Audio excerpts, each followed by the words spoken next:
The history of cinnamon has records dating back to the 2000 BC of ancient Egyptians using cinnamon during the embalming process.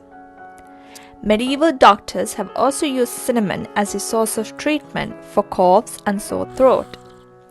The origins of true Ceylon cinnamon from Sri Lanka, exported through the Red Sea to the Arabian Peninsula, was a best-kept secret by the Arab merchants till the 16th century.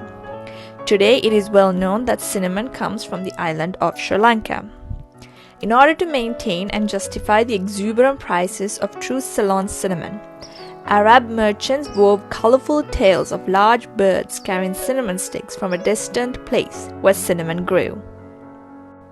Christopher Columbus claimed to have discovered the source of Ceylon cinnamon, but samples he produced proved otherwise.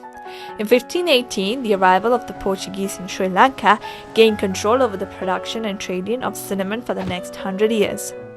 With the Dutch in Sri Lanka from 1650 gained control of the cinnamon industry till 1784, where then the British took control of the industry. Around 1800, cinnamon had lost its popularity with production of cheaper and low-quality cassia.